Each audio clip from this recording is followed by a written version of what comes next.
अरे वाह, आज तो सूप है। क्या बात है, ये अपनी उषा है ना, उसका हाथ में तो जादू है, जादू। हाँ। जो भी बनाता है ना, सुपर्ब बनाता है।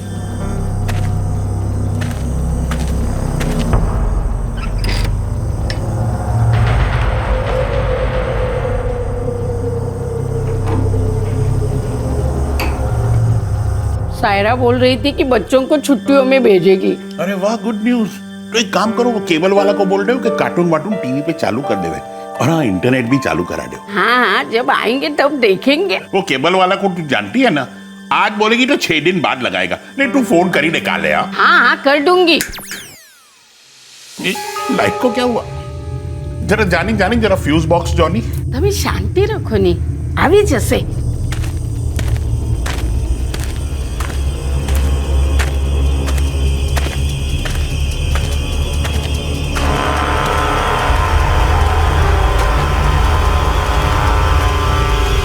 आ गया, जान में जान आया। हाँ। लेकिन ऐसे कैसे हुआ? वो अपना इलेक्ट्रिशियन है ना, उसने इन्वर्टर कन्वर्टर कुछ बोलते हैं ना, वो लगाया है। हाँ, ये तो बराबर है। पहला बार इतना साल में हुआ ना। फरजाद, हुआ होगा कुछ। તમે સૂપ પીઓ ની, ઠંડો થઈ જશે। हाँ, पीऊँ पीऊँ। Inverter converter.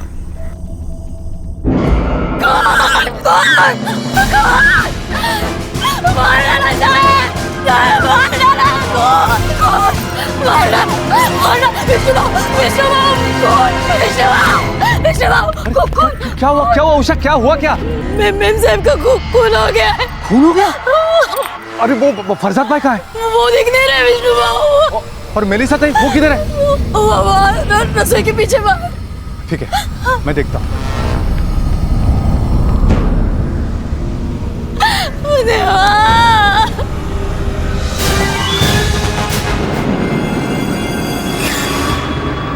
एक नारियल के बागान की मालकिन सीनियर सिटीजन मलीसा दिनशा व्हीलचेयर इस्तेमाल करने वाले अपने पति फरजाद दिनशा के साथ अपने घर में अकेली रहती थी। मेलिसा और फरजाद का जोड़ा पूरे गांव में बहुत ही सभ्य, हेल्पफुल और मिलनसार माना जाता था।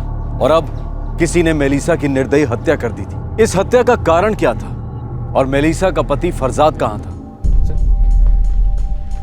पर यह कोई और केस भी हो सकता है जिसमें चोरी भी की गई हो, या फिर चोरी जानबूझकर की गई हो असली कारण को छुपाने के लिए। May be sir. ये टॉर्च मिली है लाश के पास से। इसे फिंगरप्रिंट्स के लिए भेज दो। जी सर। प्रकाश,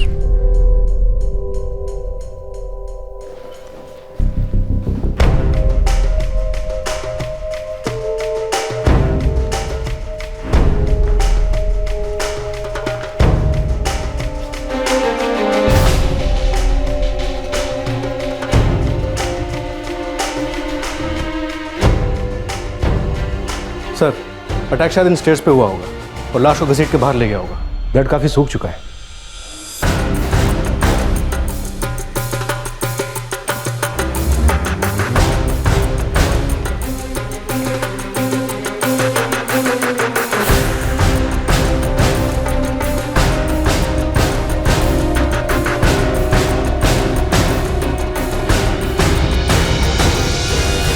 इनकी मेड उषा का कहना है कि यहाँ के मालिक विक्टिम मेलिसा के हस्बैंड फरजाद कहीं दिखाई नहीं दे रहे। साहब, दूसरी लाश मिल गई।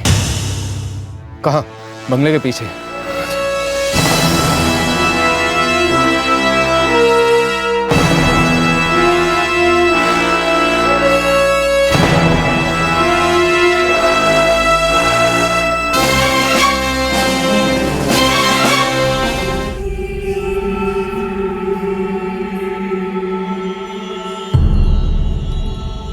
वो उठाना।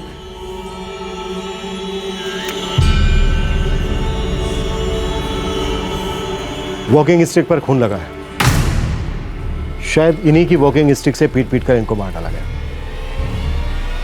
इसके फिंगरप्रिंट ले लो और लाश को ले जाओ।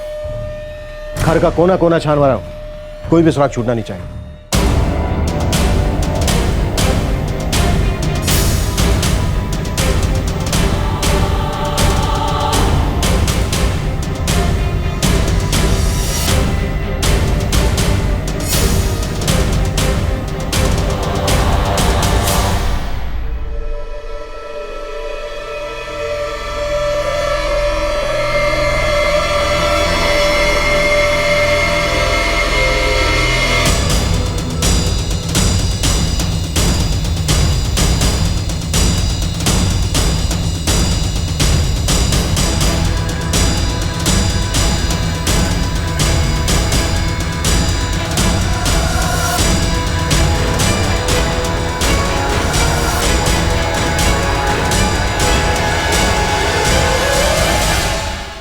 सर, मोबाइल का चार्जर है, टूटा हुआ सिम है, लेकिन मोबाइल फ़ोन नहीं है। अटैकर ले गया होगा, यहीं सिम कार्ड चेंज किया और शायद फ़ोन भी यहीं से गया हो। सर, मैंने मेलिसा और फरजाद के दामाद सोहराब से बात की। उसका कहना है कि मेलिसा अपने ज़्यादातर गहने बैंक के लॉकर में रखती थी।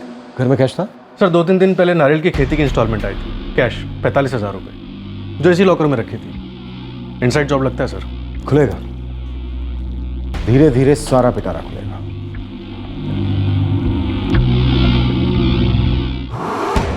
इशू बॉक्स खोलो।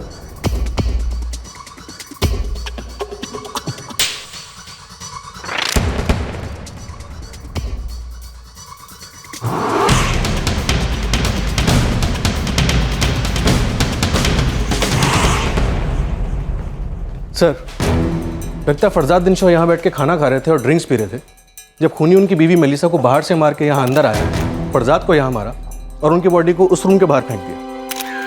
लेकिन बॉडी को बाहर फेंकने का लॉजिक? फरजाद यहां बैठकर ड्रिंक कर रहे थे, खाना खा रहे थे, तो फिर खूनी उन्हें यहां मारकर यहीं छोड़ दिया।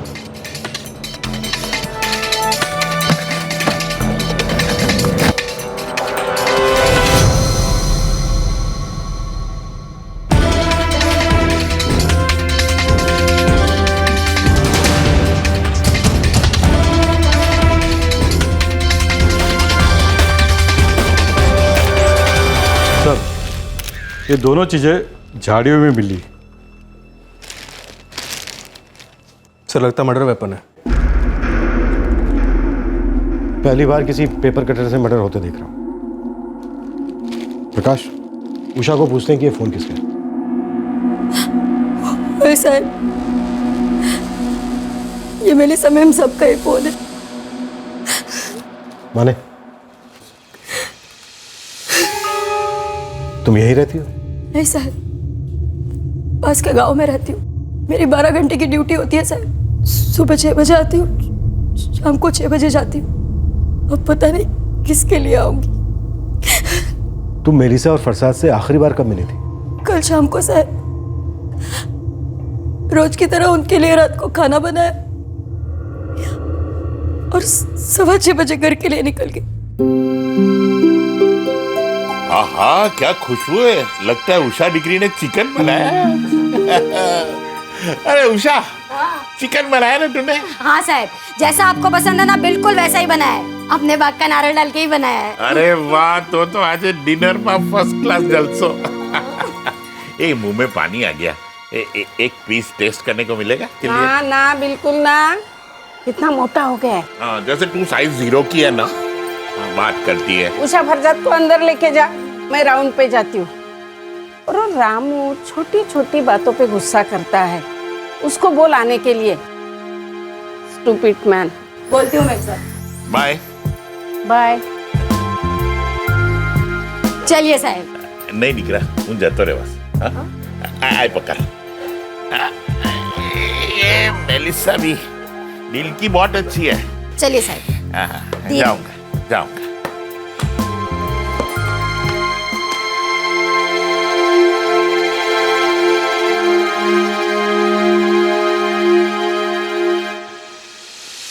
साहब रोज यही बैठकर टीवी देखते। मेम साहब पीछे बागीचे में चक्कर लगा कर आती, फिर दोनों खाना खाते। फिर सायरा दीदी मुंबई से फोन करती थी, उनसे बात होती और सो जाते। तुम्हारी मैम साहब रोज वॉक पे जाती थी? दर रोज साहब पीछे बाग के चक्कर लगाने जाती थी। कमर टूटने से पहले साहब पे जाते थे। कमर कैसे टूटी थी? नहाते वक्त गिर गए थे। उनकी बेटी सायरा रोज शाम को उन्हें फोन करती थी। हाँ साहब, 15 दिन में एक बार सायरा दीदी और उनके मर्द सौरभ मिलने भी आते थे। सर, सारा और सौरभ ऑन द वे। ये रामू कौन है जो गुस्सा था? एक गाँव में रहता है साहब। वो बाग के नारियल उतारने का काम करता है। वो और उसके आदमी बाग के सारे नारियल उतारते हैं। गुस्सा क्यों था? वो जास्ती पैसा मांग रहा था। नारियल उतारने का हिसाब भी जास्ती मांग रहा था। मेम साहब ने बोला भी कि वो अगले टाइम बढ़ा देगी, पर वो भड़क गया। कई दिन हो गए वो नारियल उतारने नहीं आया। प्रकाश, रामू और उसके आदमी को उठा लो। सर।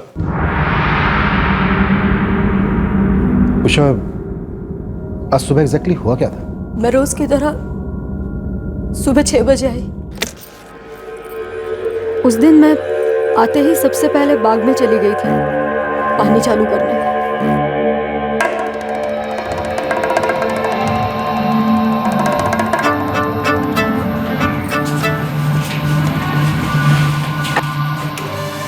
मैडम सेठ, ये दूध वाला किसना सुधरेगा नहीं।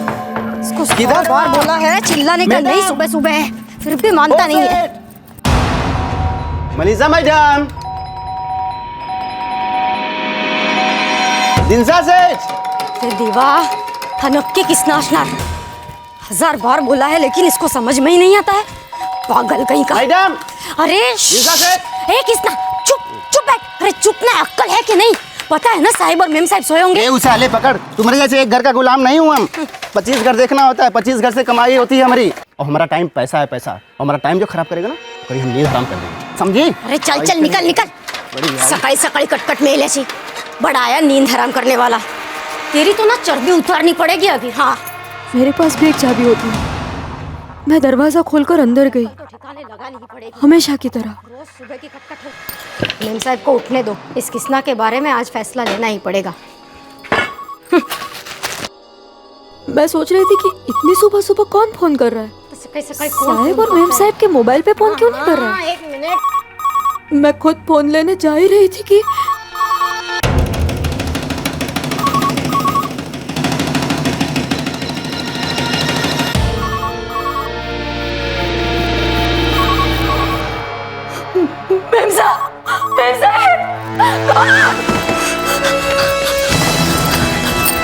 मैं तो कुछ भी करने की हालत में नहीं थी।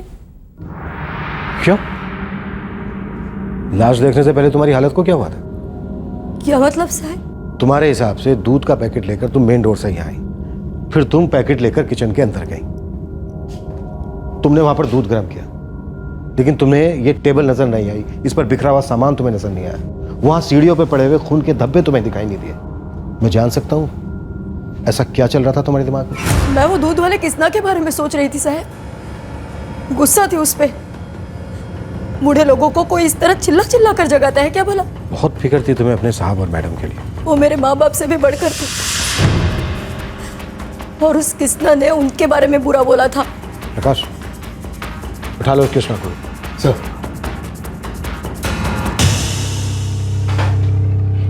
उषा, ये जूते तुम्हारे साहब के? नहीं साहब, इस डब्बे में तो साहब के नए जूते रहते थे। मैं खुद पॉलिश मार के रखती थी हर महीने। तुम्हारा पति क्या करता है? मेरा पति? हाँ, तुम्हारा पति। कहीं ऐसा तो नहीं है कि जूते उसी के हों? क्या?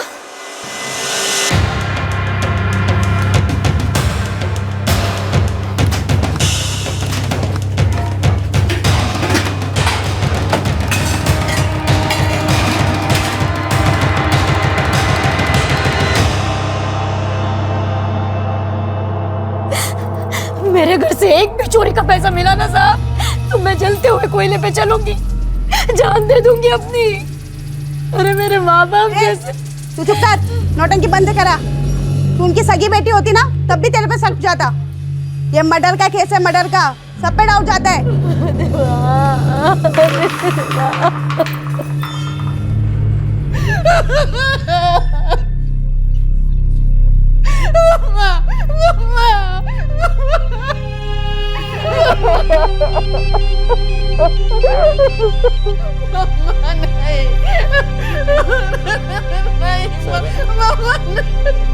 सर, रोज रात को सोने से पहले मेरी मम्मा पापा के साथ बात होती थी विदाउट फेल। कल मम्मा का फोन नहीं आया तो मैंने ट्राई किया, तो उनका सेल फोन और उनकी लैंडलाइन कॉन्स्टेंटली बज रही थी और पापा का सेल फोन स्विच ऑफ आ रहा था। शायद उनका सेल फोन अटैकर ले गया। आपको कैसे पता एक ही अटैकर था? गैंग भी हो सकता है, या फिर और लोग भी हो सकते हैं। आई मीन और लोग भी हो सकते हैं, राइट? होने को तो बहुत कुछ हो सकता है मिस्टर सौराब श्रॉफ। वैसे आप करते क्या हैं? जी, मेरी अपनी कंस्ट्रक्शन कंपनी है। आप अकेली संतान हैं सायरा जी? जी, इनफैक्ट मैं मम्मा पापा को हमेशा से कहती थी कि बहुत हो गया ये कोकोनट प्लांटेशन, अब सब कुछ बेच के आप हमारे पास मुंबई आ जाइए। पर वो सुनते ही नहीं थे। इतनी बड़ी जमीन थी, बेचते तो बहुत अच्छी कीमत मिलती। आई थिंक आप बेहतर समझ सकते हैं, बिल्डर है नहीं? वैसे भी इलाके में आजकल बहुत सारे पुराने फार्म हाउस बेचे जा रहे हैं बिल्डर्स को। सर मम्मी पापा बेचना नहीं चाहते थे और हम उनके विशेष की रिस्पेक्ट करते थे। श्रोफ साहब कोई और था जो उनके विशेष की रिस्पेक्ट नहीं करता था। आई मीन वो जमीन खरीदना चाहता था। जी नहीं, कोई फैमिली दुश्मनी, पर्सनल दुश्मनी या ऐसा ही कुछ और? जी नहीं। सायरा जी, आपको किसी पर शक है? जी नहीं सर, मेरे मम्मा पापा की किसी के साथ दुश्मनी नहीं थी। वो लोग तो उस गांव में पिछले 50 सालों से रह रहे थे। इनफैक्ट सब लोगों की मदद करते थे वो। सायरा जी, आपको हमारे साथ क्राइम स्पॉट पर आना होगा और बताना होगा कि क्या क्या चोरी हुआ, ताकि हम केस दर्ज करके तुरंत तहकीकात शुरू कर सकें और पता लगा सकें कि आपके पेरेंट्स की हत्या किसी एक आदमी ने की है, कि किसी गैंग का काम है, या फिर मामला कुछ और ही है।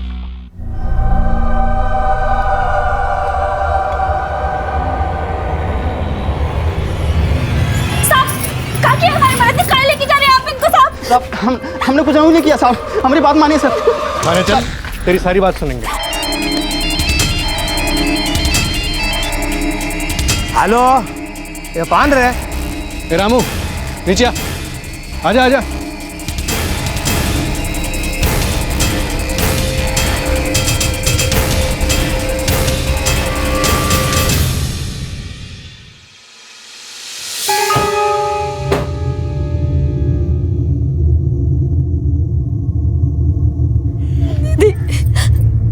दीदी मैं कुछ नहीं कर पाई। साहब और मैम साहब गए दीदी,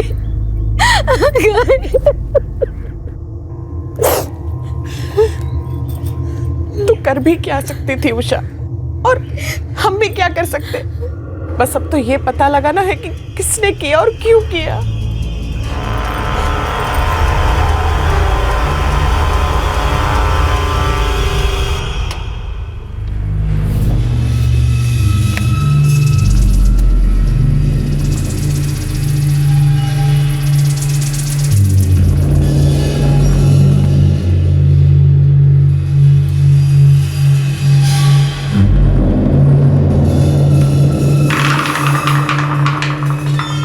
इसमें क्या ढूंढ रहे हैं? मम्मा तिजोरी की चाबी हमेशा इसी में रखती थी, है ना उषा? मेरे को नहीं मालूम दीदी, मैम साहब ने मुझे कभी नहीं बताया, मेरे सामने कभी नहीं रखी। सर मेरी मम्मा की सोने की चेन, इयररिंग्स और वेडिंग रिंग, डैडी का सेलफोन और पार्टी शूज, और उनके लॉकर में से 60,000 कैश। अभी तो मुझे इतना ही याद आ रहा है। उषा तुझे कुछ और सूझ रहा है? नहीं। कल पोस्टमार्टम के बाद आपको उनकी बॉडीज मिल जाएंगी, तब तक आप लोगों को कहीं रुकना होगा। मैं रुक सकूंगी, मेरे हस्बैंड को जाना होगा। बहुत बिजी रहते हैं सर, उनके बिजनेस में आजकल थोड़ी टेंशन चल रही है, इसलिए वो थोड़े डिस्टर्ब हैं। इसका मतलब ये नहीं कि वो केयर नहीं करते। आप प्लीज उन पर शक मत कीजिए। जब तक मैं असली खूनी को या फिर खूनियों को कोर्ट में पेश नहीं कर देता, तब तक मैं सब पर शक करूंगा, जहां तक कि आप पर भी।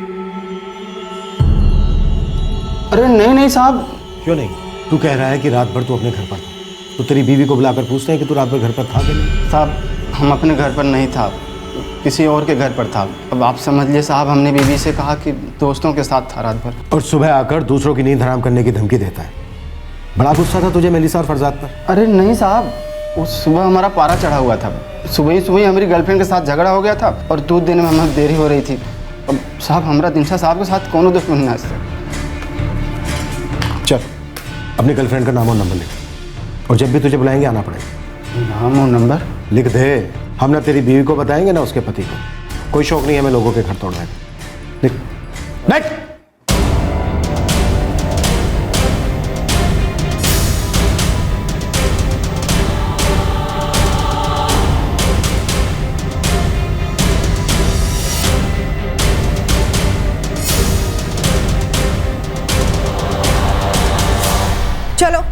अब तुम लोगों की बारी है।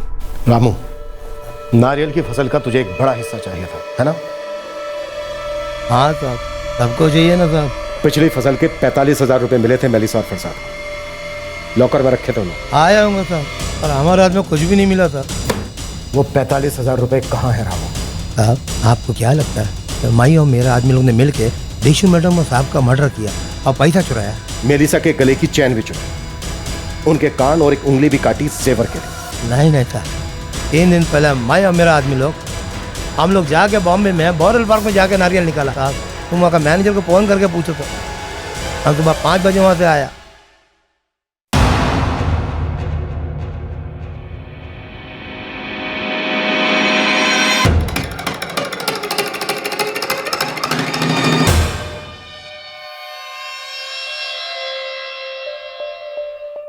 मैं 11वीं में जाकर फ्यूनरल की तैयारी करता हूँ। तुम अपना ध्यान रखना। बच्चों को कुछ मत बताना। अब तक तो प्रेस में सब कुछ छप चुका होगा, उन्हें पता भी लग गया होगा, पढ़ लिया होगा उन्होंने सब कुछ। तुम अपना ध्यान रखना, मैं वहाँ जाके इन्फॉर्म करता हूँ, ठीक है?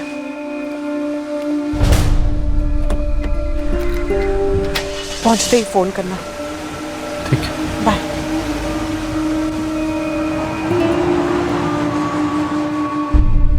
इन्वेस्टिगेशन का बागान बड़ा था और खाली था। शक की सुई हर दिशा में घूम रही थी। पुलिस कोई एंगल नहीं छोड़ रही थी। हर लीड को फॉलो किया जा रहा था।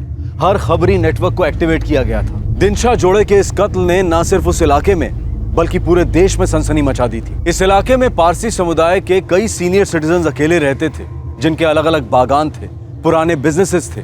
वो सभी इस हत्याकांड से बुरी तरह से आतंकित हुए थे।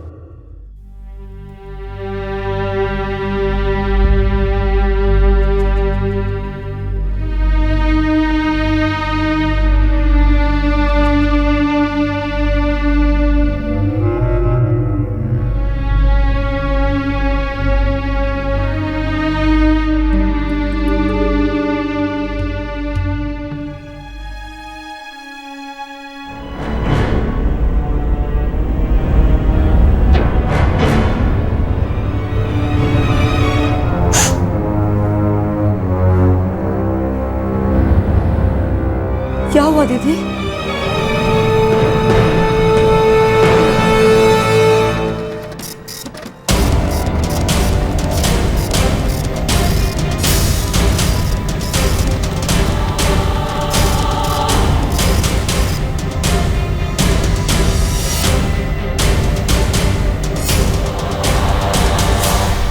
ये पोस्टमार्टम और फॉरेंसिक रिपोर्ट दोनों है साहब।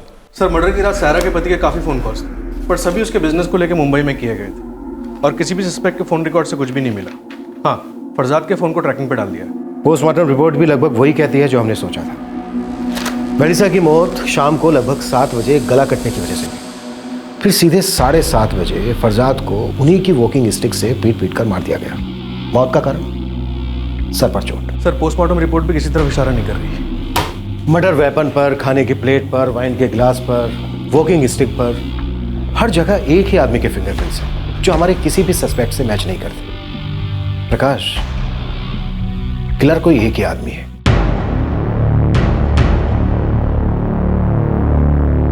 किलर ने वहां खाना भी खाया, वाइन भी पी। सोफे पर उसके बाल और स्किन के ट्रेसेस हैं, मतलब वहां सोया भी होगा। सर, हो सकता है मेलिसा और फरजाद का कोई जानने वाला हो जिसे उन्होंने खाना और वाइन ऑफर की हो। लेकिन यह भी तो हो सकता है कि किलर ने मर्डर करने के बाद खाना खाया हो, फिर वाइन पी हो और फिर वहीं चुपचाप सो गया हो और सुबह उषा के आने से पहले वहां से निकल गया। तिजोरी भी तोड़ी नहीं गई है, उसे चाबी से खोला गया है। उसको मालूम होगा कि चाबी कहाँ रखी जाती है, जो शायद उषा को पता नहीं था। सर, होना हो, ये कोई घर का आदमी लगता है, लेकिन कौन हो सकता है? ये जो भी है, लेकिन जूतों का बड़ा शौकीन है।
अरे विष्णु भाई। अरे विशाल कैसा है तू? मजेत? हाँ एकदम मजेत। पर वो दिनशा बंगले का सुनकर 2 दिन से अजीब सा लग रहा है। बहुत बुरा वो लोग के साथ। मैंने ही पुलिस को फोन किया। विष्णु भाई आप मुझे पुलिस के पास लेके जा सकते हो? क्यों रे, तेरे को कुछ मालूम है इस केस के बारे में? हाँ शायद। अरे बोल ना, बोल, डर मत, बोल।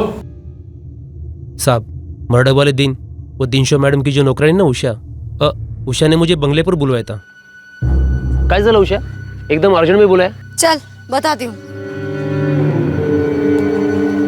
अरे विशाल वहाँ घर में नहीं, यहाँ बाग में काम है। बाग में? हाँ चलो।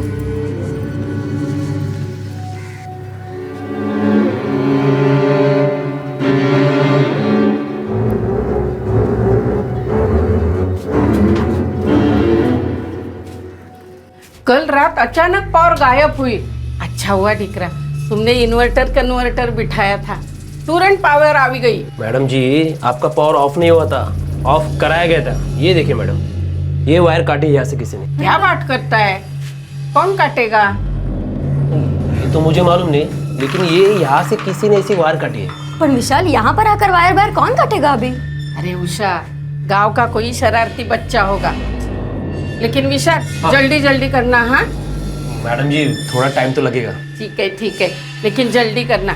उषा चल, घर में बहुत काम है। चल चल चलिए जल्दी आवी जा। मैंने वायर जोड़ दिया और जैसे ही मेरा काम खत्म हुआ मैंने उसे देखा। हे कौन है तिकडे? अरे थांब, अबे रुक। मुझे लगा कि कोई खोबरा वोबरा चुराने आए होंगे या ऐसे ही कोई होगा। मैंने उस तरफ ध्यान नहीं दिया। हमारे स्केच आर्टिस्ट को उसका हुलिया बता पाओगे? हाँ सर, ट्राई करूंगा। फाइनली पुलिस को एक लीड मिली थी। इस बात का अंदेशा हुआ था कि इस मर्डर और चोरी की प्लानिंग पहले से की गई थी। यह बात बिल्कुल साफ थी कि हत्यारे को पहले से पता था कि घर का इलेक्ट्रिक बॉक्स कहां पर है, जैसे कि उसे यह पता था कि तिजोरी की चाबी कहां पर थी। कौन था यह हत्यारा जिसे जूतों का शौक था, और क्या थी इस हत्याकांड की असली कहानी?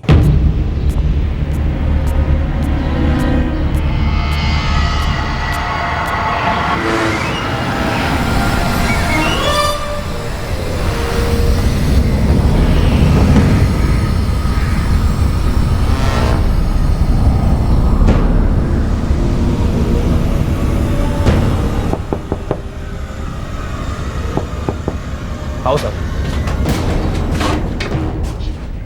ये देखो सर, ये वायर यहाँ से कटी थी और मैंने इसे ज्वाइन कर दी। उषा, ये बात तुमने हमसे पहले क्यों नहीं बताई? साहब वो याद नहीं रहा, इतना ध्यान ही नहीं दिया था। अब जो हम तुम्हें दिखाएंगे उसे ध्यान से देखो, फिर जो छुपा है वो अपने आप बाहर आ जाए। इसे पहचानती हो उषा?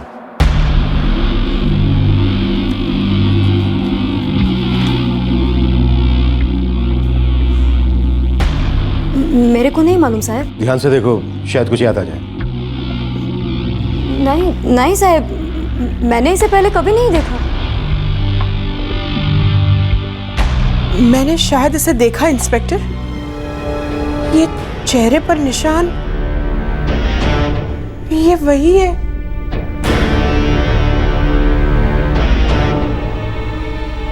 ये गिरीश है, हमारे केयरटेकर का लड़का गिरीश प्रसाद।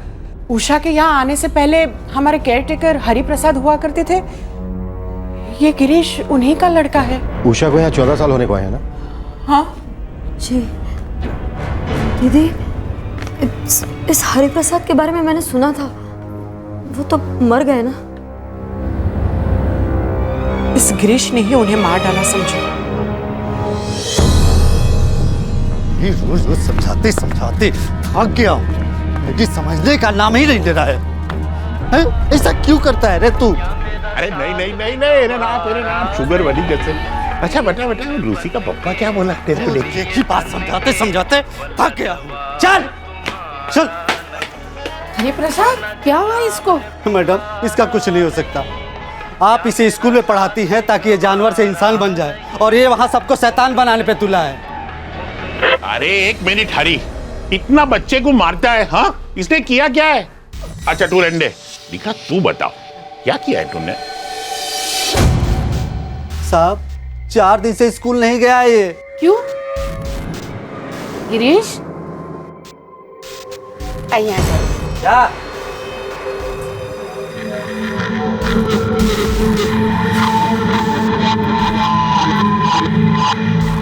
गिरीश ले बिस्कुट ले, शूजबेरी है पूना से, बहुत टेस्टी है। अब बता स्कूल क्यों नहीं गया? वार तू रवा दे। हाँ कोई बात नहीं दिखा, कोई प्रॉब्लम नहीं। हरी तू बता क्या प्रॉब्लम क्या है, बता तू। साहब अपने स्कूल के 4 बच्चों के साथ ये जुआ खेलने गया था जेठी के पास। खुड़ाई गिरीश तू जुआ खेलता है? क्यों खेलता है डिकरा? क्यों खेलता है बता ना, क्यों? पैसा। ये गधेरा, जुआ का पैसा नहीं होता है, बर्बादी होता है, बर्बादी। साहब ये बात समझा के हम थक गए, लेकिन ये कुछ समझता ही नहीं है। हम इसको बार बार कहते हैं साहब कि भलाई की रोटी बुराई की जलेबी से भली होती है। साहब रोज मेरी जेब से कुछ न कुछ चुराता रहता है। आप लोग माई बाप हैं, आप लोगों से क्या छुपाना। गिरीश दिकरा तुझे पैसा क्यों चाहिए? और जो भी कुछ चाहिए अपने बाबा से मांगता, मुझसे मांगता, मैं दे देती तुझे। बोल क्या चाहिए तुझे? नहीं बोलूंगा, नहीं चाहिए तुम लोगों की मेहरबानी। हरि प्रसाद हाथ मत उठाना, बच्चा है। गिरीश गिरीश दिकरा आया, गिरीश। सर मेरे मम्मा पापा और हरि प्रसाद ने उसे सुधारने की बहुत कोशिश की, पर वो और बिगड़ता गया। गिरीश की माँ, उसका कोई भाई बहन? कोई नहीं था सर, और गिरीश की माँ तो उसके बर्थ के बाद ही चल बसी थी। आप उस वक्त यहीं रहती थी? नहीं सर, मैं मुंबई में अपनी कॉलेज की हॉस्टल में रहती थी, और कॉलेज की छुट्टियों में मैं जब भी मुंबई से इधर आती तो गिरीश का कोई ना कोई इंसिडेंट जरूर होता था, ऑलवेज।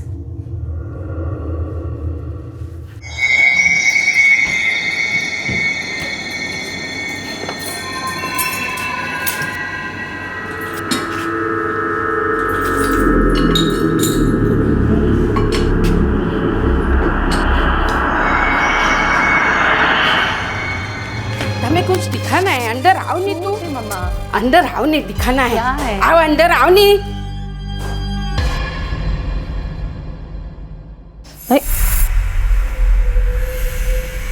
मम्मा ये देखो, लगता है यहाँ पे कोई बंदर आया था। कांचा खेलने वाला बंदर।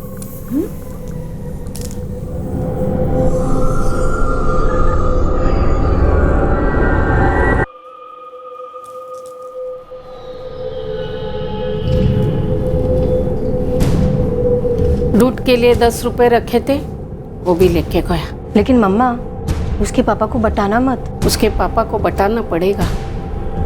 बच्चे अब नहीं सुधरेंगे ना तो कभी नहीं सुधरेंगे, और उसके जिम्मेदार सिर्फ हम होंगे, सिर्फ हम। कोने में बैठ चुपचाप उधर। आप लोग घर जाइए, 2-4 घंटे बाद मैं खुद उसे घर छोड़ दूंगा। थोड़ा डर जाएगा तो सुधर जाएगा। हरी, मुझे नहीं लगता ये आइडिया अच्छा है। मैडम लातों के भूत बातों से नहीं मानते।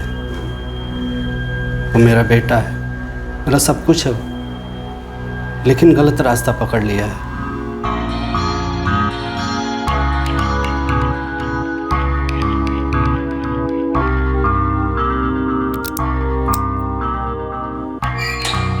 ओए चल, तेरी जमानत हो गई।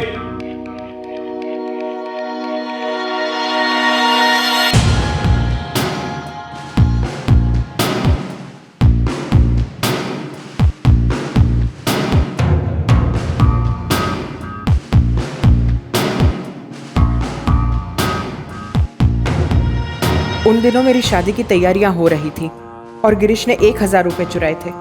हरी ने खुद परेशान होकर उसे पकड़वाया था, पर मम्मा ने बेल करवा दी, और दूसरे ही दिन गिरीश ने घर से 2000 रुपए अलमारी खोलकर चुराए।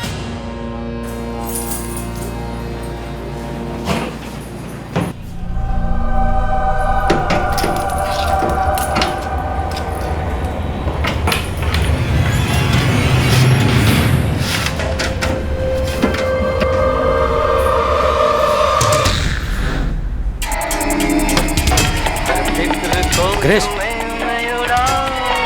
गिरीश, चल 2000 निकाल।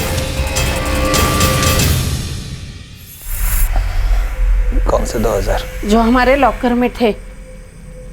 मैडम आप हर चीज का इल्जाम ना मुझ पर मत ही लगाओ। और कोई नहीं मिला क्या आपको बकरा बनाने के लिए? बकरा तो तुम्हें शैतान बना रहा है, हर पल दिल दिमाग में गंदगी भर रहा है। आपका दिल साफ है ना? मुबारक हो आपको, सोने दो ना मेरे को।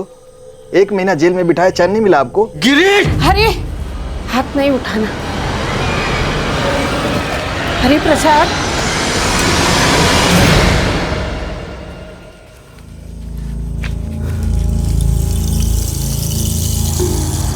क्या किया ये? क्यों किया? हरि छोड़ छोड़, हाथ नहीं उठाना। खोड़ाई की कसम है तुम्हें। क्या कर रहे हैं हरि? हरि क्या कर रहे हैं? दिख रहा क्या कर रहा है तू? छोड़ हरि, दिख रहा क्या कर रहा है तू? क्या कर रहा है? ऐसा मत कर। तूने ऐसा क्यों किया? कब सुधरेगा? पागल हो गए हो क्या? क्या कर रहे हो?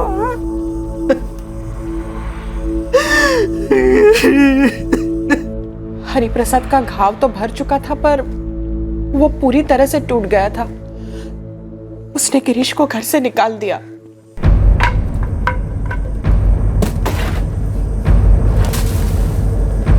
ये भी ले जा, दफा हो जाए यहाँ से। और चला, कभी भी गलती से भी तुम्हें ईमानदारी का रोग लगे ना, चले आना मेरे पास, बैठा के इलाज करूंगा तेरा। अभी दफा हो जा। अपना बेईमान चेहरा कभी मुझे मत दिखाना, समझ लेना। तूने जीते जी अपने बाप को मार डाला। और डालो।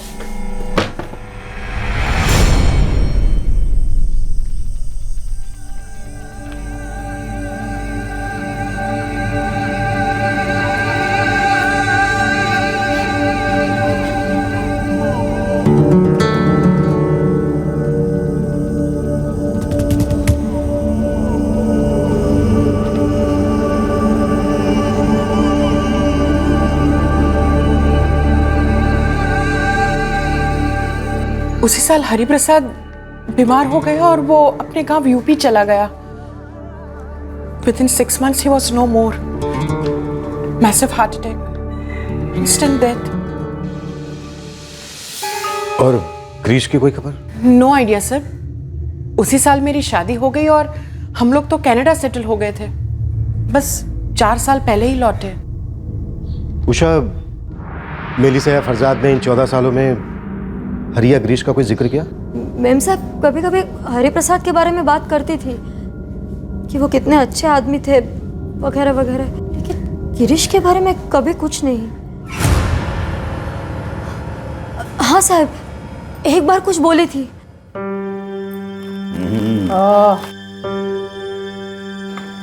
वाह, प्रॉन्स करी बनाई, बहुत अच्छी। लेकिन बहुत ज्यादा बनाया निकरा, इतना हम खा नहीं पाएगा। तुम एक काम करना, जितना बचे ना घर लेके जाना बच्चा लोग के लिए। अरे नको साहब, रोज रोज लाड करूंगी ना तो बिगड़ जाएंगे।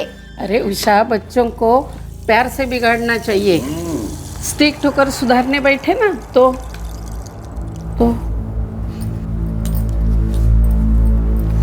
अरे मेम साहब, मेरे बच्चे नहीं बिगड़ेंगे, मालूम मेरे को। जरा भी चर्बी दिखाते हैं ना तो मैं कान के नीचे 2 रख देती हूँ। ये उषा, बच्चों को मारना नहीं। हरि प्रसाद भी बहुत मारता था गिरीश को, कुछ फायदा नहीं हुआ। और हम लोग उसके लिए कुछ नहीं कर पाए। बहुत दुख होता है। ऐसा क्यों हुआ? क्या हुआ था साहब? हाँ? कुछ नहीं। हरिप्रसाद के यूपी वाले गांव का एड्रेस होगा आप लोगों के पास? नो आइडिया सर, मैं तो यहाँ रहती भी नहीं थी। साहब मैं देखती हूँ। मैम साहब की एक एड्रेस वाली डायरी थी, उसमें जरूर होगा। 1 मिनट। हाँ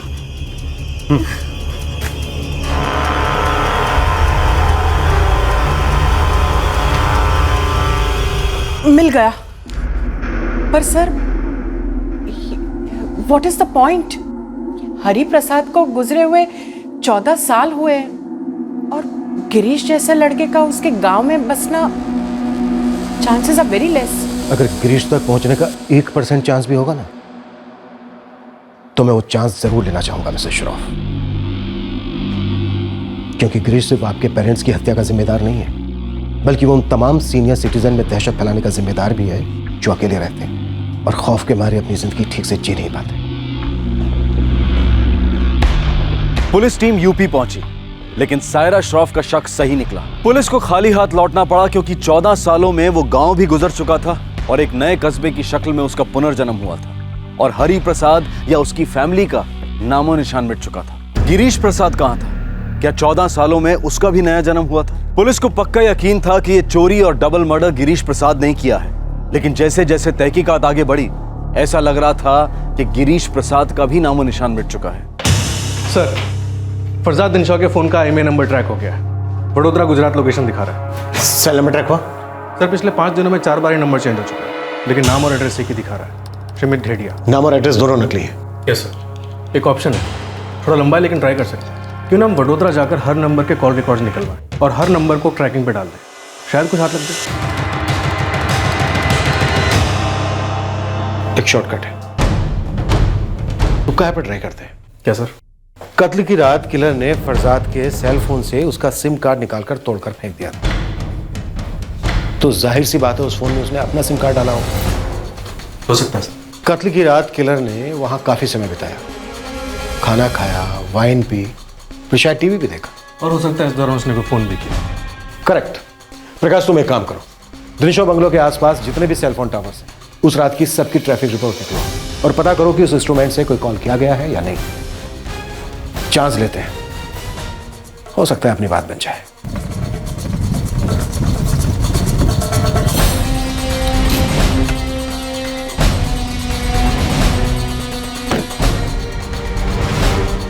हाय सारा, कैसे हो तुम? खूनी का कुछ पता लगा? Any new development? Police Girish तक पहुंचने की पूरी कोशिश कर रही है। आई एम श्योर वो उसे पकड़ लेगी। और वो श्योर है कि गिरीश ने ही की है? कोई और गैंग तो नहीं है?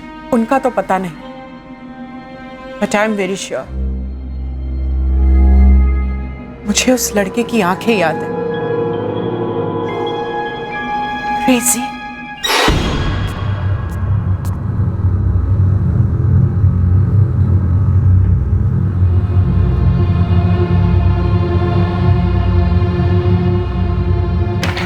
सर, 3 नवंबर को रात को 2 बजे फरजाद का फोन दिनशा बंगलो में ही था और उसके फोन से वडोदरा कॉल किया गया किसी कामरान सैयद के नंबर पर।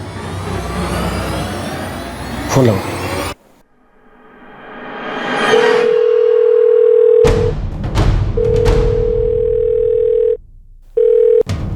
कामरान सैयद बोलो छू, तमे कौन? कामरान पुलिस इंस्पेक्टर विश्वास दलवी बोल रहा हूँ, महाराष्ट्र पुलिस से। पुलिस? क्या बात है साहब? कामरान, 3 नवंबर की सुबह लगभग 2 बजे तुम्हें कोई कॉल आया था? मतलब रात को 2 बजे? 3 नवंबर को मेरे जीजा का फोन आया था साहब। रात के 2 बजे ऐसी कौन सी अर्जेंट बात कर रही है? बच्ची की तबीयत की बात अर्जेंट ही होती है ना साहब। क्या मतलब? वो साहब मेरी बहन की एक बच्ची है साहब, राबिया, उसका फिसलकर पैर टूट गया साहब। डॉक्टर बोला तगड़ा खर्चा आएगा, तो अपना जीजा अपने को फ़ोन किया और बोला कि पैसों का इंतजाम हो गया है। बस इतनी सी बात थी? हाँ साहब। कामरान, वैसे तुम्हारे जीजा करते क्या? मारूफ भाई फैक्ट्री में काम करते हैं साहब। क्या नाम बताया जीजा का? मारूफ हैदर।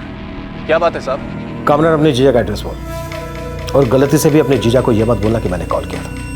अगर तू बोला तो समझ ले तू मरेगा। चल एड्रेस बोल। 16/25 5 मोहल्ला, तीसरी गली के बगल वाली छोटी गली। सर, अब तक हम गिरीश प्रसाद को पकड़कर चल रहे थे, लेकिन ये मारूफ हैदर कौन है? कहीं गिरीश का कोई साथीदार तो नहीं? अगर 2 आदमी होते तो कम से कम 2 आदमी होने का एक सुराग तो मिलता। फिंगरप्रिंट्स, बाकी सब कुछ एक ही सस्पेक्ट होने का इशारा करता है, और वो है गिरीश प्रसाद। मारूफ से मिलने के बाद ही पता चलेगा कि असल माजरा क्या है। सुबह नाश्ता नहीं किया और अब कहती है रोटियां भी नहीं चाहिए, और आप इसके लिए जलेबियां ले आए। और लाड करो शहजादी का मारूफ मियाँ।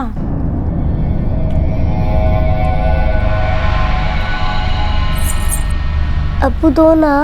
आओ आके ले लो। गिर जाऊंगी ना अब्बू। नहीं गिरोगे बेटा, डॉक्टर अंकल ने क्या कहा था, जितना चलोगे आप उतनी जल्दी ठीक हो जाओगे। आओ आके ले लो, आ जाओ आ जाओ आ जाओ आ जाओ आ जाओ। राबिया ध्यान से। कौसर क्या कर रही हो, चलने दो उसे। पागल हो तुम, गिर गई तो इतना खर्चा करके ये चीज बिठाई है, लेने के देने पड़ जाएंगे। ये चीज इसीलिए बिठाई है कि वो चले, बैठे नहीं, नहीं गिरेगी। मैं हूं ना, आ जाओ बेटा आ जाओ बेटा ध्यान से। आ जाओ, संभाल के आ जाओ आ जाओ आ जाओ।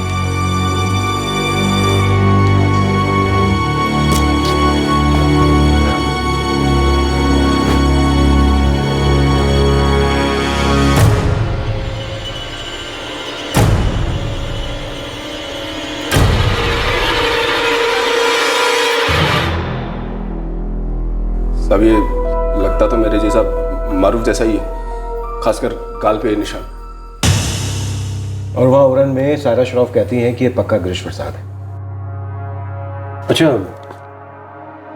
मारूफ हैदर का यहाँ कोई क्रिमिनल रिकॉर्ड है?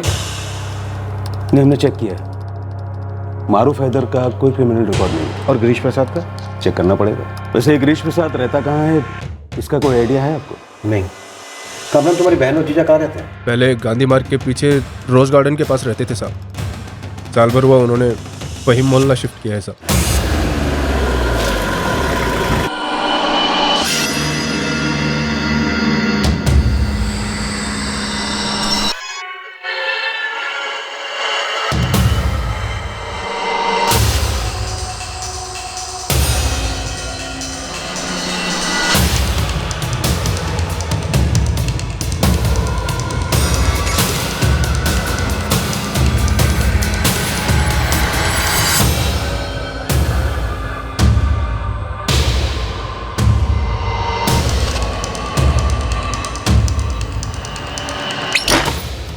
अरे भाईजान सलाम। मारूफ भाई कहाँ है? वो तो बाहर गए हैं। क्यों, क्या हुआ? गिरीश प्रसाद कहाँ है कौसर? इतने सालों बाद? गिरीश प्रसाद और मारूफ हैदर के बीच क्या कनेक्शन था, क्या कंफ्यूजन था? मेलिसा और फरजाद के मर्डर केस की इन्वेस्टिगेशन टीम को महाराष्ट्र से वडोदरा गुजरात ले आई। सर्कमस्टेंशियल एविडेंस के आधार पर यह लगभग तय था कि यह भयंकर हत्याकांड गिरीश प्रसाद ने किया है या फिर मारूफ हैदर ने, या दोनों ने मिलकर किया है, या हकीकत कुछ और ही थी। मारूफ हैदर और गिरीश प्रसाद एक ही आदमी है। क्या बात कर रही हो कौसर? ये हमारे और मारूफ के निकाह से पहले की बात है,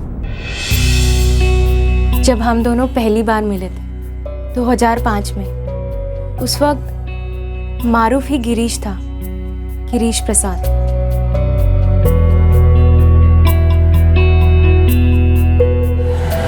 गिरीश,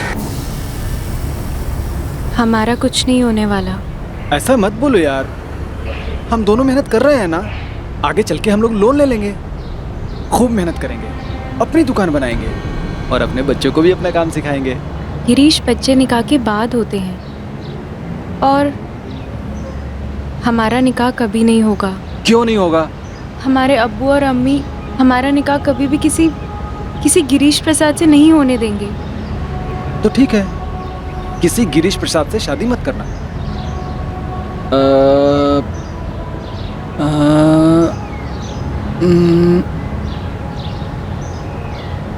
मारूफ नाम कैसा है? मारूफ? हाँ, मारूफ हैदर, मारूफ सैयद, जो कुछ भी बोलो, मैं मुसलमान बन जाऊंगा यार। तुम हमारे लिए अपना मजहब बदलोगे? तुम्हारे घर वालों को बुरा लगेगा ना? मेरा कोई घर और घर वाले नहीं है कौसर, मेरा बस एक ही रिश्तेदार है, वो तुम हो। और मैं तुमको इसलिए नहीं खोना चाहता यार कि मेरा नाम गिरीश प्रसाद है। और हमने कभी भी अपने अब्बू अम्मी और कामरान भाई को ये नहीं बताया कि वो निकाह से पहले गिरीश हुआ करते थे। इससे पहले कहाँ रहते थे? रोज गार्डन के पास। पहले तो सब कुछ ठीक चल रहा था साहब, हम दोनों दुकान में काम किया करते थे। फिर राबिया पैदा हुई। उसके बाद सेठ ने दुकान बंद कर दी। हम दोनों बेकार हो गए साहब। वहाँ से यहाँ क्यों आए? पैसों की तंगी थी साहब, किराए के लिए पैसे नहीं थे। फिर यहाँ कर मारूफ ने एक रेस्टोरेंट में नौकरी पकड़ ली, एक वेटर की नौकरी। कौन से रेस्टोरेंट में? रहनुमा रेस्टोरेंट, गांधी मार्ग के पीछे ही। लेकिन साहब वहाँ पे उसने एक गलत काम किया। चोरी की? कसम खाओ आगे से चाहे जो हो जाए, लेकिन तुम दोबारा कभी चोरी नहीं करोगे। नहीं करूँगा कौसर, मजबूरी में की थी, आगे से नहीं करूँगा। हमने कहा कसम खाओ।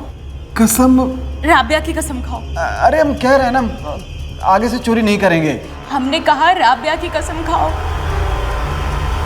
राबिया की कसम नहीं करेंगे। जेल से छूटने के बाद हमें उस मोहल्ले में रहना ठीक नहीं लगा, किराया भी ज़्यादा था, तो हम लोग यहीं आ गए। फिर मारूफ घर से थोड़ा बहुत काम किया करता था। मारूफ जल्दी चलो, राबिया क्या हुआ राबिया को? राबिया सिमरन की छत से गिर गई है।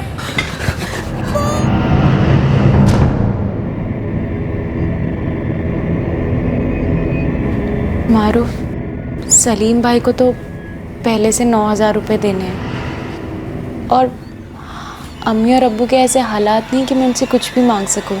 कामरान भाई 5,000 देने की बात कर रहे थे, लेकिन बाकी किसी से मांगने की ज़रूरत नहीं है, पैसे आ जाएंगे।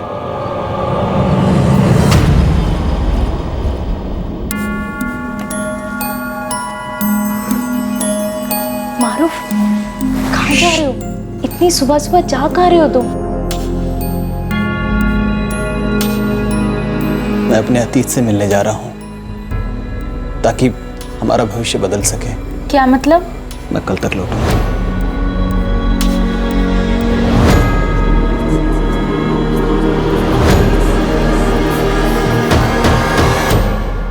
कब की बात है?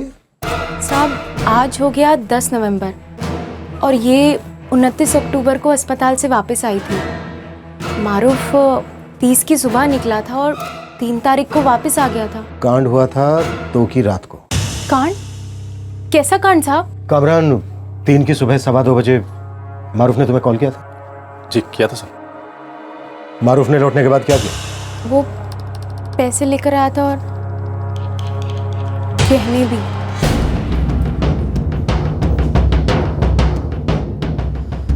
ये कहाँ से आए? मेरे कुछ रिश्तेदार हैं, उन्होंने दिए तेरे लिए, संभाल के रख। हाँ, और ये देख, ये इनसे राबिया की टांग का ब्रास भी आएगा, अपना 1 साल का किराया भी होगा, और अपना छोटू ये भी प्राइवेट क्लिनिक में पैदा होगा। ये कौन से रिश्तेदार हैं? तुमने तो कभी जिक्र नहीं किया। दूर के कोई? खून का रिश्ता है।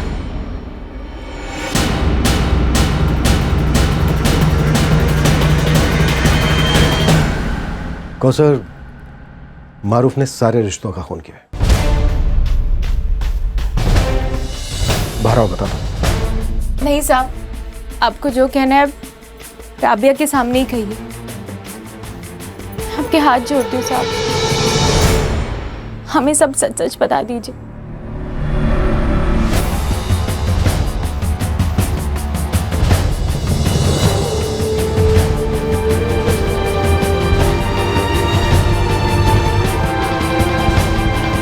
गिरीश ने इन गहनों के अलावा तुम्हें कुछ कैश भी दिया था?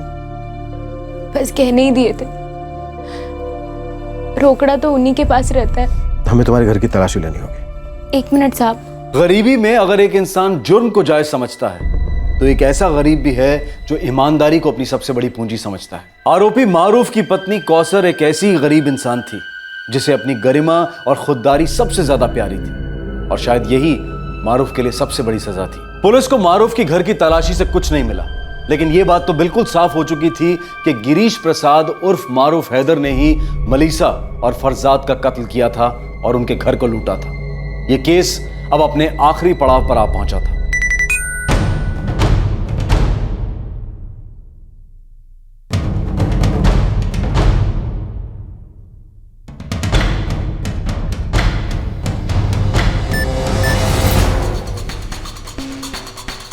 सर, सारा का मैसेज। उसका कहना है कि गहने उसकी माँ के ही हैं और तस्वीर में वो आदमी भी गिरीश ही है। आपके जितने भी खबरी हैं सबको काम पर लगा दीजिए। ये मारूफ मुझे जल्द से जल्द चाहिए। जैसे आपका स्केच हमें मिला, हमने सारे खबरियों को काम पर लगा दिया है। बोलो राजपूत। ठीक है, लीजिए, आ गई गुड न्यूज।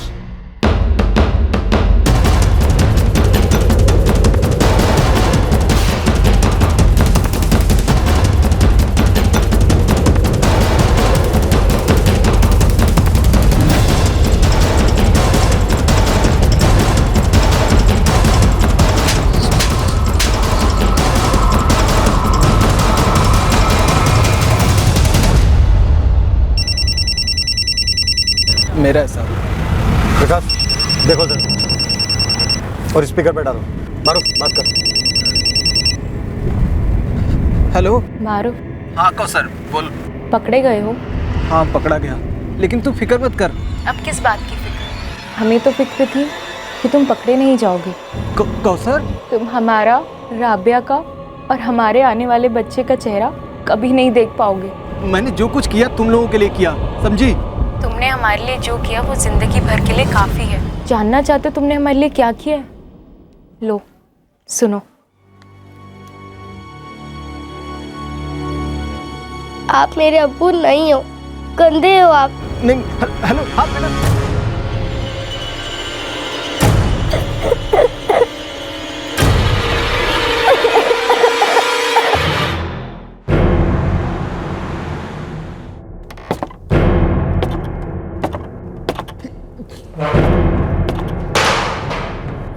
चल हो जा शुरू। अब जो भी सच है वो जल्दी से बता दे, नहीं तो तू खून के आंसू रोएगा, इस बात की मेरी गारंटी। साहब मैं खुद के लिए जिंदगी में बहुत लाचार हुआ था, राबिया के लिए नहीं होना चाहता था, इसलिए मैं यहां उड़न आया पूरे 14 साल के बाद। इन 14 सालों में तू पहले यहाँ कभी नहीं आया? नहीं आया साहब, लेकिन 14 साल तक उड़न मेरे अंदर था, वहां का बगान मेरे अंदर था, वहां की यादें मेरे अंदर थी। हर एक दिन, एक एक जगह, वहां का चप्पा चप्पा मुझे याद था।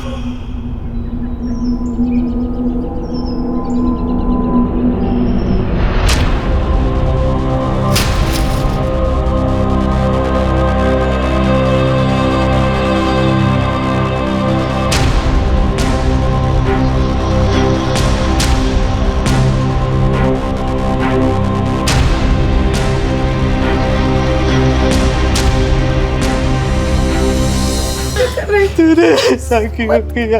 कब सुधरेगा? साहब मेरा प्लान था कि मैं एक रात वहां छुप कर मुआयना करूंगा और फिर दूसरी रात को घर में जाकर पैसे लूटूंगा। मैडम ज्यादा बदली नहीं थी, उसके साथ शायद नौकरानी थी। पहले साहब हमेशा मैडम के साथ चलता था, मेरे को लगा शायद साहब बाहर गया है या फिर बीमार होएगा या शायद मर गया होएगा।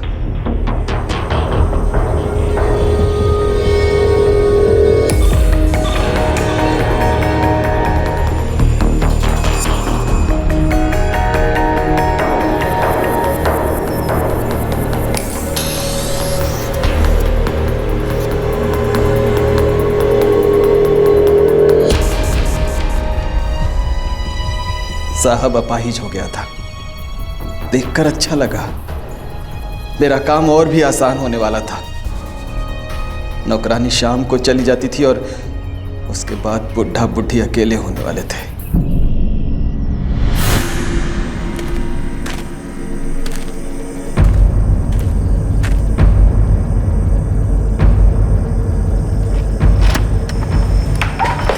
बचपन में कई बार इलेक्ट्रिक बॉक्स को खुला देखा था मैं, मेरे को मालूम था कौन सा तार काटने का है। लाइट को क्या हुआ? जरा जानी जरा फ्यूज बॉक्स जॉनी। मेरा प्लान था सीधे बेडरूम में जाऊंगा। मेरे को मालूम था मैडम चाबी किधर रखती है, खोल कर फटाफट जो मिलेगा ले लूंगा और भाग जाऊंगा।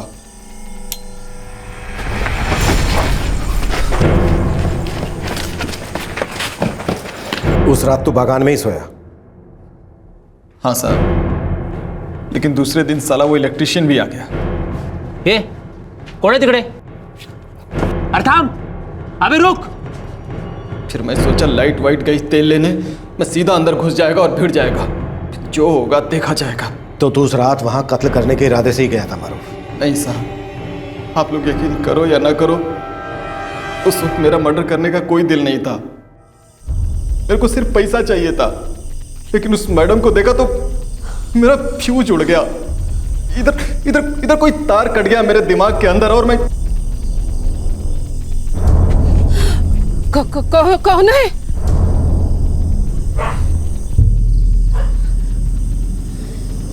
गिरीश दिख रहा? गिरीश दिख रहा? किधर था इतने दिन तू? बोलना, किधर था इतने साल? चल अंदर चल, आजा आजा अंदर आजा। मैडम आप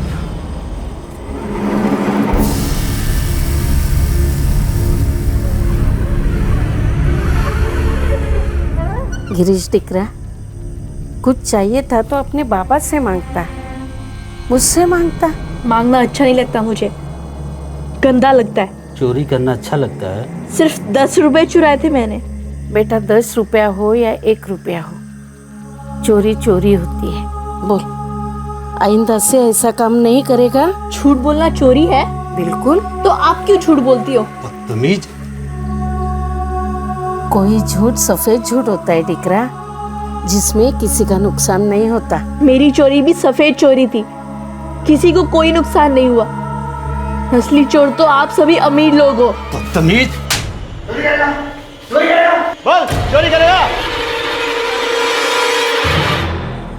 डिकरा तो कुछ बोलता क्यों नहीं है? आओ अंदर आओ, नहीं आजा।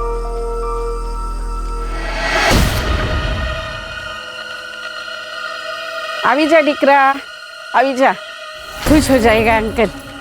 अभी जा।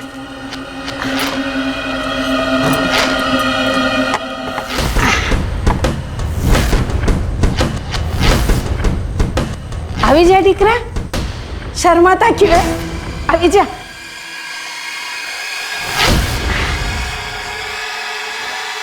मैडम। क्या? मैडम का चेन, बाली और अंगूठी सब लूट लिया था मैं। अब घर लूटना था और साहब को जिंदा रखने का कोई मतलब ही नहीं था।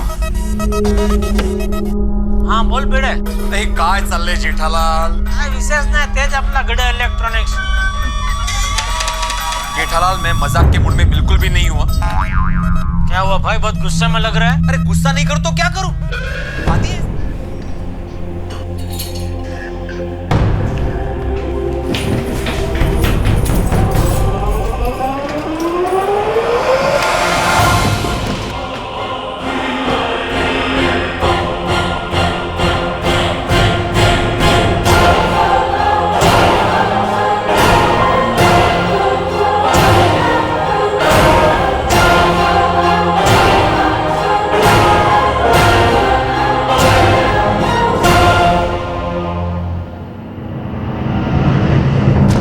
मेरे को लगा मेरा किस्मत मेरे को तोहफा दे रहा है साहब, एकदम स्पेशल तोहफा साहब। इन्हीं नए जूतों के लिए किसी जमाने में मैं कितना मार खाया था, और उस दिन वो जूते मेरे को बैठे बिठाए मिल रहे थे, बिना मांगे। साहब तो बेचारे बूढ़े लोगों को मारकर तूने उन्हीं के घर में पार्टी बनाई? नहीं साहब, मैं वहां से भाग गया था, लेकिन स्टेशन जाने के लिए एक भी ऑटो नहीं मिला मेरे को। मेरे को मालूम था सुबह 4 बजे ऑटो वाले अपनी गाड़ी निकालेंगे। सोचा तब तक सो लेता हूँ, लेकिन 2 दिन से कुछ भी खाया नहीं था, बहुत भूख लगी थी साहब।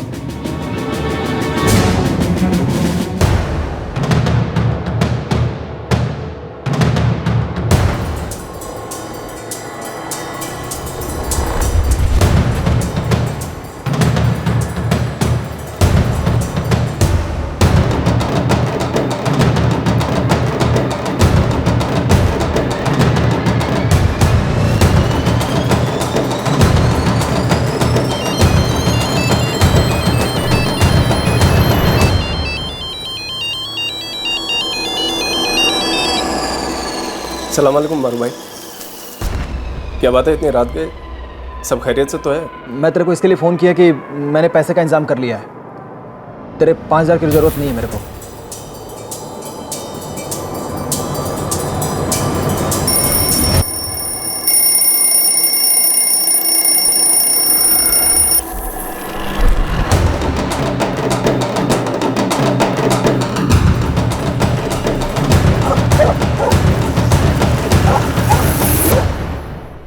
मेलिसा के कान और उंगली भी काटे तूने। उसको मैं ट्रेन से बाहर फेंक दिया। तुझे इस बात का रत्ती भर अफसोस नहीं है कि तूने 2 बूढ़े लोगों की जान ली, वो भी बेरहमी से? सिर्फ 5-10 रुपयों के लिए मेरे बाबा को लोग पट्टी पढ़ाते थे। मेरा बाबा मेरे को पीटता था। उनका वजह से मेरे को मेरा घर छोड़ना पड़ा, मेरा बाबा छूट गया, मेरी जिंदगी खराब हो गई।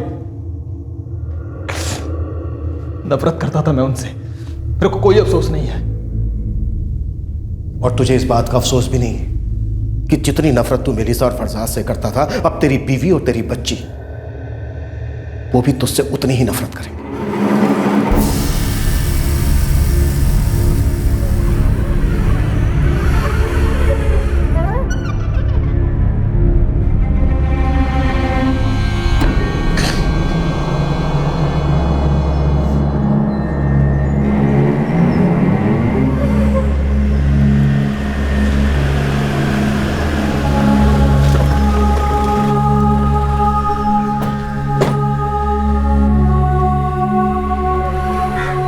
सायरा जी, मिस्टर सोहराब, गिरीश उर्फ मारूफ ने अपना जुर्म कबूल कर लिया।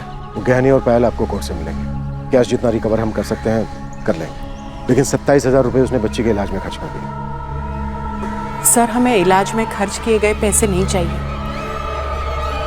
और वो पायल भी आप उस बच्ची को ही लौटा दीजिएगा। ठीक है। क्या बोला उसने?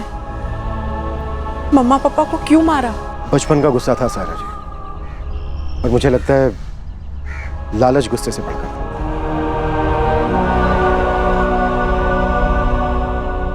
ये पायल उधर से रिटर्न आई है, बोले आप रख लो।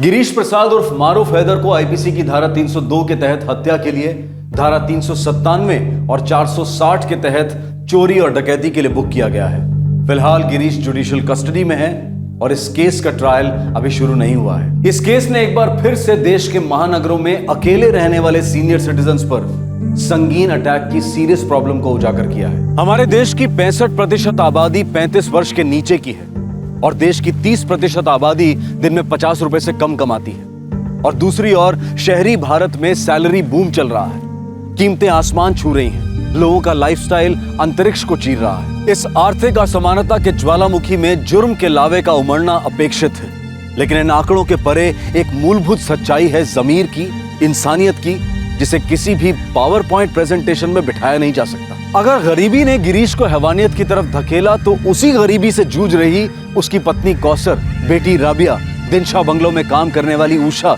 और खुद गिरीश का पिता हरि प्रसाद, इन सभी ने एक्स्ट्राऑर्डिनरी ईमानदारी, इंसानियत और स्वाभिमान का प्रमाण दिया। अक्सर विकृत लालच और आलस को छुपाने के लिए गरीबी और अत्याचार को बहाना बनाया जाता है। इसे बचपन में ही बहुत जल्दी पहचानने और सुधारने की जरूरत होती है, पर इसका कोई फिक्स फॉर्मूला नहीं है। हर बच्चा अलग है। गिरीश के साथ हिंसा की बजाय शायद स्नेह और ममता काम कर जाती, लेकिन हम लोग भावनाओं के भरोसे नहीं रह सकते। सिक्योरिटी गार्ड्स और सिक्योरिटी सिस्टम्स में इन्वेस्ट करना कोई लग्जरी नहीं बल्कि आज की जरूरत बन गई है, और यह समस्या हम में से हर किसी को कभी ना कभी सताने वाली है। इसलिए सतर्क रहने में ही समझदारी है। क्राइम पेट्रोल्स के और भी दिलचस्प कहानी देखने के लिए हमारे चैनल को सब्सक्राइब करें और बेल आइकॉन दबाना न भूलें।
आज का हमारा दूसरा केस भोपाल मध्य प्रदेश का है, जहां एक अधेड़ उम्र के वकील के खुशहाल वर्तमान पर अतीत का भयंकर साया आ गिरा। देखते हैं केस।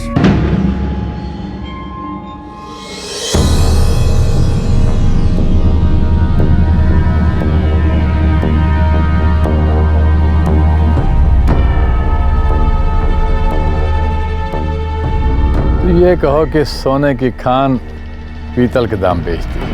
वापस दिला दो, मुंह मांगे पैसे दूंगा। पैसे कागज के फूल हैं दोस्त। जब पूरा खेत ही मिल सकता है तो अनाज से क्यों काम चलाएं? मुझे इस जमीन का 15% चाहिए। मंजूर, मैं सिर्फ ये जमीन दिला दो और देखो हमारे पास पूरी जिंदगी नहीं पड़ी हुई। कविता, कविता। आई जी, ये लीजिए। अरे वो कांति चाचा के यहाँ से जो मैं पेपर्स लाया था वो कहाँ है? अरे आप भूल गए, आपने तो बाहर टीवी के पास रखे थे। वो मेरे बैग में डाल दो, बहुत इंपॉर्टेंट पेपर्स हैं। जल्दी करो, मुझे देर हो रही है। हाँ, अभी डाल दो।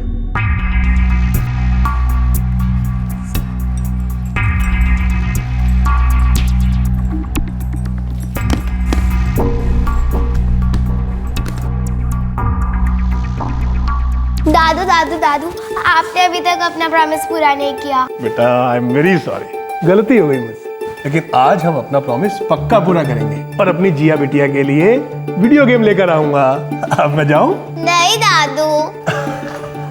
जिया बेटा, दादू को लेट हो रहा है ना, उन्हें जाने दो। अरे अशोक बेटा, तुम फैक्ट्री नहीं गए? नहीं पापा, आज लंच के बाद जाऊंगा। ठीक है बेटा, ठीक है। अच्छा अम्मा, मैं चलता हूँ। सर, मेरे पास मेरी पूरी जिंदगी पड़ी है मेरे पापा का अधूरा सपना पूरा करने के लिए, लेकिन मैं ये सारी जिंदगी इन कोर्ट्स के चक्कर नहीं काटना चाहता बस। देखो राजेश बेटा, तुम्हारे मरहूम पापा को उनके पार्टनर ने धोखा दिया और ये केस मैं इतने सालों से लड़ रहा हूँ, लेकिन बेटा अब मेरी तबीयत ठीक नहीं रहती, इसलिए तुम्हारा ये केस अब मेरा भतीजा सूरज शुक्ला लड़ेगा। आप जो ठीक समझे। वैसे मुझे आपके जजमेंट पर 100% भरोसा है। और मुझे 100% भरोसा है कि मैं और मेरे एसोसिएट दिनेश जैन इस केस को जीत कर रहेंगे। सूरज जी, अगर आप पापा के पार्टनर के साथ आउट ऑफ कोर्ट सेटलमेंट करना चाहें तो मुझे कोई एतराज नहीं। मिस्टर मेरा, जब हम पूरा का पूरा बागान सूद समेत वापस ले सकते हैं तो चंद पेड़ों में खुश क्यों रहना? तो बेटा चले आप?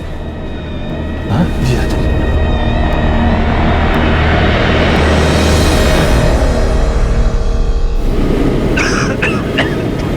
अब मैं तुम्हें क्या बताऊं सूरज, तुम खुद एक काबिल वकील हो।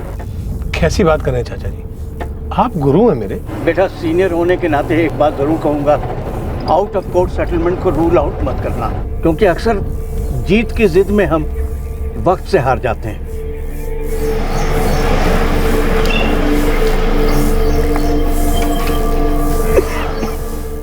चाचा जी, आप घर चले जाइए। दिनेश, तुम गाड़ी चला लेना। कोर्ट की हियरिंग के लिए मैं अकेला ही जा रहा हूँ। अरे नहीं बेटा, मैं चलता हूँ ना साथ में। चाचा जी, अब आप जिद कर रहे हैं ना, ये केस मुझे ही संभालना है ना। ठीक है दिनेश, इधर आओ। दिनेश, तुम 3 बजे तक ऑफिस पहुंच जाना और खाना वाना खाकर वो अहमद के केस के पेपर्स तैयार कर लेना, कल सुनवाई है उसकी। ओके।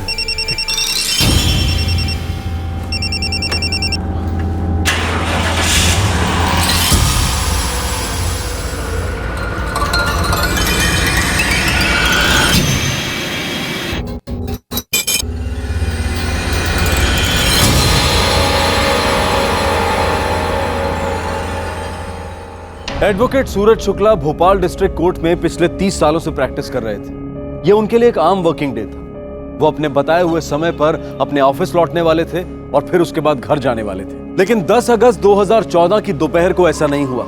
एडवोकेट सूरज शुक्ला के गुरु और चाचा कांतिलाल शुक्ला, उनका असिस्टेंट दिनेश जैन और उनके परिवार वालों को भनक तक नहीं थी कि उनका भविष्य हमेशा के लिए बदलने जा रहा था और इसकी जड़ें अतीत की गहराइयों में थी। जो तुमने नया केस सूरज को दिया है वो कोई गड़बड़ वाला केस तो नहीं है ना? कोई गड़बड़ वाली बात नहीं है, आप डरिए मत, वो आ जाएगा। प्रैक्टिस डिस्ट्रिक्ट कोर्ट में करते हैं, लगता है सुप्रीम कोर्ट के वकील का घर है। खानदानी पैसा भी तो हो सकता है सर, या फिर जबरदस्त तकदीर हो सकती है, हो सकता है कोई लॉटरी लगी हो।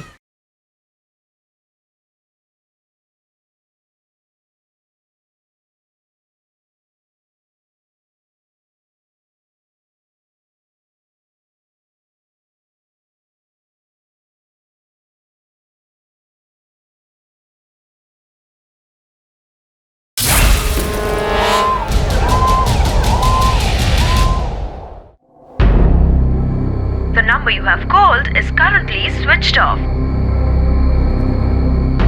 The number you have called is currently switched off. The number you have called is currently switched off. The number you have called is currently switched off. अरे कोई कांति को फिर से फोन लगा दो, मैं बात करूंगी।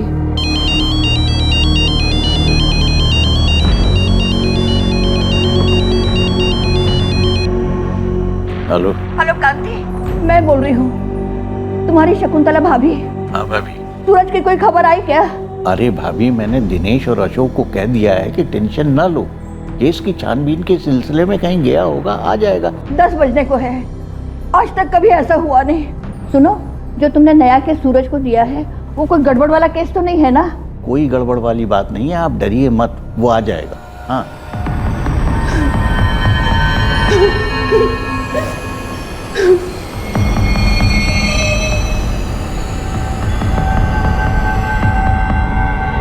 लीजिए सर। सारे दोस्तों और रिश्तेदारों से बात हुई? हाँ, सभी से हुई है। पापा कहीं नहीं है। मॉर्ग मैं हुआ है सर, सारे अस्पताल भी देखा है।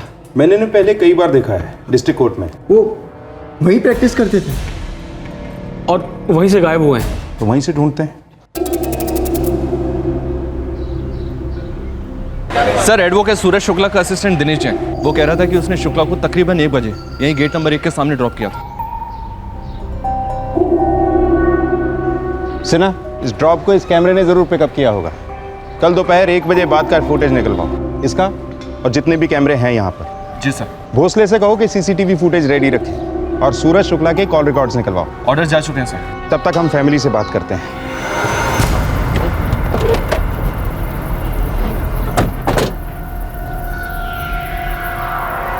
प्रैक्टिस डिस्ट्रिक्ट कोर्ट में करते हैं। लगता है सुप्रीम कोर्ट के वकील का घर है। खानदानी पैसा भी तो हो सकता है सर, या फिर ज़बरदस्त तकदीर हो सकती है। हो सकता है कोई लॉटरी लगी हो।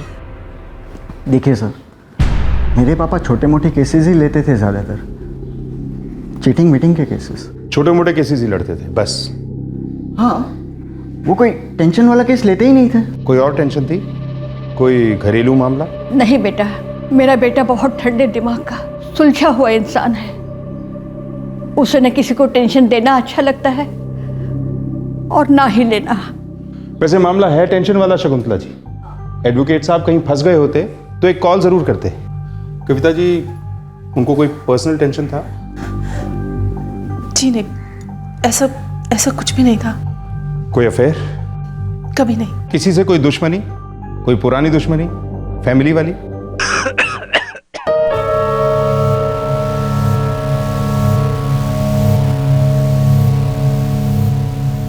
नहीं इंस्पेक्टर, मैंने जो केस सूरज को दिया था उसमें कोई खतरा नहीं। आखिर इतने सालों से मैं भी तो लड़ रहा हूँ ना, मुझे तो कुछ नहीं हुआ। आपके सामने खड़ा हूँ और सूरज को अभी उस पर काम करते हुए तो सिर्फ 1 ही दिन हुआ था। मुझे इस क्लाइंट का नाम और नंबर चाहिए। जी दिनेश। ये रहा उनका कार्ड, मोबाइल, एड्रेस, लैंडलाइन, सब कुछ है इसमें।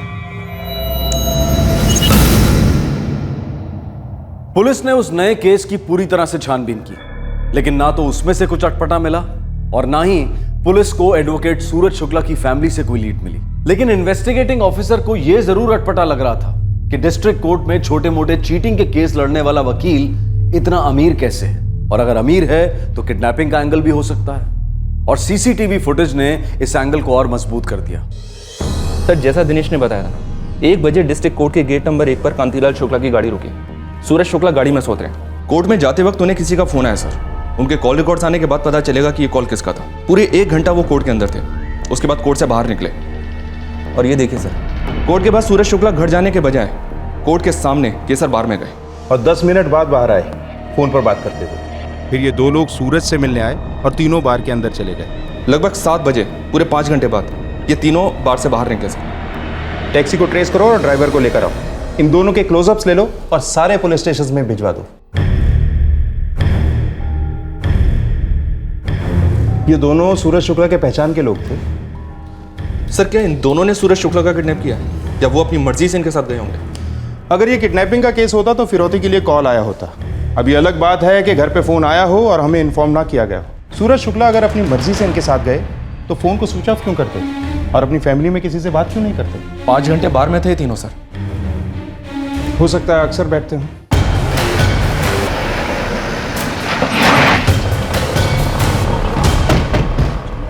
नहीं सर, उस दिन से पहले इन तीनों को मैंने कभी नहीं देखा। ये वाला तो आता होगा। नहीं सर, अपने रेगुलर कस्टमर को मैं अच्छी तरह पहचानता हूँ। उस दिन से पहले नहीं देखा मैंने इनको। सीसीटीवी है? नहीं, सीसीटीवी तो नहीं है। 5 घंटे तक यहाँ बैठे जी? काफी पी होगी। हाँ साहब, तीनों ने बहुत पी थी और वो हंस हंस के और मजे लेके बातें कर रहे थे। एक बात थी साहब, मतलब मैं अजीब तो नहीं कहूँगा लेकिन मुझे खटकी जरूर थी। क्या साहब? उन्होंने स्नैक्स वैक्स नहीं मंगाया था, बल्कि होता यह है कि 4-5 घंटे बैठ के मजबूत पीने वाला खाने के लिए बहुत सारे आइटम मांगता है, लेकिन इन तीनों ने ऐसा कुछ नहीं किया, बस पीते रहे। खाने का प्लान कहीं और का था, इसीलिए सिर्फ पीना हुआ। और उस टैक्सी में बैठकर शायद किसी खाने वाली जगह पर गए होंगे। वैसे भी रात के खाने का वक्त हो रहा था। सर, टैक्सी और टैक्सी वाला दोनों ट्रेस हुए हैं। भोसले उन्हें थाने लेकर आ रहे हैं। आउट ऑफ सिटी हैं, थोड़ा टाइम लगेगा। सिन्हा लगता है इन तीनों में गहरी दोस्ती थी। वैसे भी शुक्ला ने उनके साथ काफी पी भी। सर, ये दिनेश शुक्ला का असिस्टेंट, वो इन लोगों के बारे में जरूर जानता होगा। हो सकता है साथ मिला हुआ हो सकता है ये किडनैपिंग दोस्तों के बीच ही प्लान हुई हो। तुम्हारे शुक्ला जी को पीने की लत थी? बिल्कुल नहीं। हाँ, कभी कभार एक आध ड्रिंक लेते देखा मैंने उनको। और तुम्हें लगता है कि तुमसे बेहतर उन्हें और कोई नहीं जानता? साहब, इन 2 जनों ने कल हमारी टैक्सी बुक की थी और कह रहे थे कि कोर्ट के पास केसर बार है, उधर चलना है।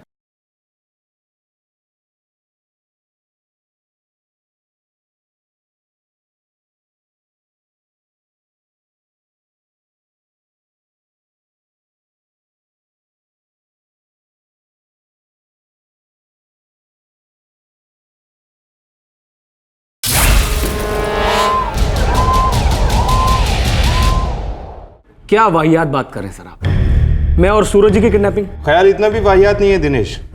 पिछले 13 साल से तुम शुक्ला को असिस्ट कर रहे हो। मेरे बड़े भाई हैं वो, पिता समान। अमीर बाप का गरीब लड़का। छोटे मोटे चीटिंग के केस सॉल्व करके तुम्हारे पिता समान बॉस ने काफी कुछ बना लिया है। और जहां तक हमारी जानकारी है, तुम अब तक किराए के एक कमरे में रहते हो, कमा रहे हो। ऐसी भक्ति बॉस के प्रति? सर, मुझ पे शक करके आप खामा अपना वक्त जाया कर रहे हैं। मैं सूरज जी की इज्जत करता हूँ, इसलिए उनके साथ जुड़ा हुआ हूँ और उनके हर केस में मुझे कुछ ना कुछ नया सीखने को मिलता है। और जितना मैं उनको जानता हूँ ना, उतना शायद कोई नहीं जानता। फिर तो तुम इन दोनों को भी जानते होगे। काफी गहरी दोस्ती थी तुम्हारे शुक्ला जी की इनसे। मैंने इन्हें कभी नहीं देखा। तुम्हारे शुक्ला जी को पीने की लत थी? बिल्कुल नहीं। हाँ, कभी कभार एक आध ड्रिंक लेते देखा मैंने उनको। और तुम्हें लगता है कि तुमसे बेहतर उन्हें और कोई नहीं जानता? सर, वो टैक्सी ड्राइवर आ गया।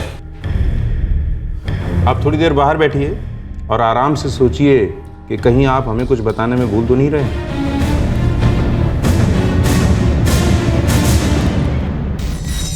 नाम?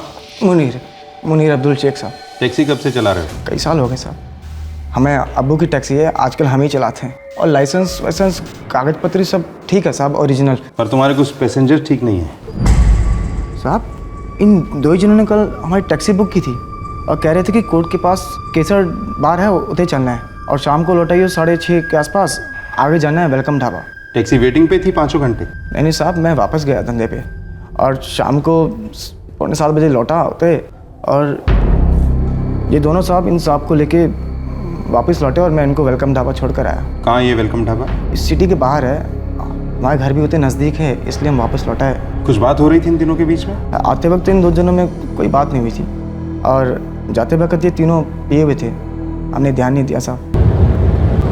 शुक्ला साहब, घर पे कौन कौन है? घर पे मेरी बीवी है, मेरी माँ है, बेटा है, बहू है, एक पोती है और मैं हूँ। बेटा क्या करता है आपका? बेटे को मैंने सेट कर दिया है, उसकी एक छोटी सी फैक्ट्री लगवा दी है। मतलब इतनी छोटी भी नहीं है, ठीक ठाक कमा लेता है वो। जिंदगी में बस एक अच्छा काम कर दो, बाकी पूरी जिंदगी आराम।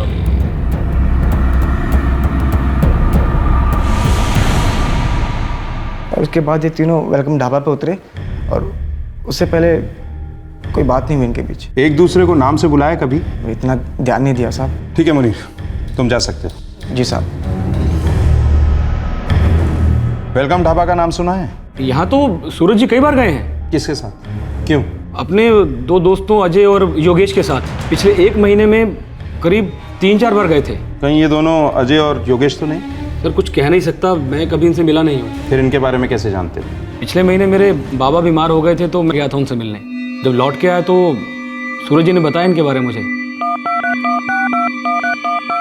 अरे सर क्या बात, आज आप अपना टिफिन लाए? नहीं नहीं, मैं दोस्तों के साथ आज बाहर खाना खाने जा रहा हूँ। अच्छा। वेलकम ढाबा, कमाल का खाना है वहाँ पे। दिनेश कभी तुमको भी वहाँ लेकर जाऊंगा मैं। कौन दोस्त है सर ये आपके? पुराने होंगे, स्कूल टाइम के? अरे नहीं नहीं, अभी अभी नए नए दोस्त बने हैं, अजय और योगेश। बड़े कमाल के बंदे हैं। ये लो मैसेज भी आ गया। मैं चलता हूँ। ठीक है सर। अच्छा, आज शाम की कोई इंपॉर्टेंट मीटिंग तो नहीं है ना? नहीं सर, कोई मीटिंग नहीं है। ठीक है, मैं वहां से सीधा घर चला जाऊँ। जी सर।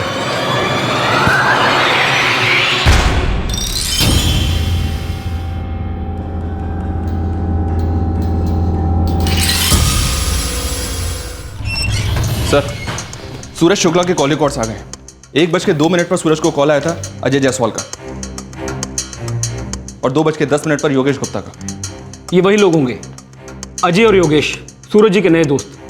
सच बताऊं तो मुझे शौक लग रहा है जानकर कि सूरज जी उनके साथ बार में इतना पी रहे थे। अभी तो केस शुरू भी नहीं हुआ है दिनेश, एक से एक शौक आने बाकी। फिलहाल तुम जा सकते हो, लेकिन शहर नहीं छोड़ सकते। जी सर। समझ में नहीं आ रहा सर, 1 महीने की इतनी गहरी दोस्ती, सालों से असिस्टेंट रहे दिनेश को पता ही नहीं है। फोटोग्राफ्स फैमिली को दिखाओ, नाम भी बताओ, चाचा कांतीलाल शुक्ला को भी। फिर हम सीधा वेलकम ढाबा जाएंगे। इस नई नई दोस्ती में मुझे किसी पुरानी दुश्मनी की बू आ रही है सिन्हा। इंसान को सबसे ज्यादा धक्का तब लगता है जब किसी अपने बहुत ही करीबी की परछाई में परायापन झलकता है, किसी राज का साया नजर आता है। एडवोकेट सूरज शुक्ला की फैमिली और उसके चाचा कांतीलाल शुक्ला ने अजय जायसवाल और योगेश गुप्ता का नाम तक नहीं सुना था। सूरज की फैमिली, चाचा कांतीलाल, असिस्टेंट दिनेश, सभी बौखला गए थे कि कहीं सूरज कोई बात उनसे छुपा तो नहीं रहे थे, कोई ऐसी बात जो सिर्फ ये 2 नए दोस्त जानते थे और कोई नहीं, या फिर कोई और भी था।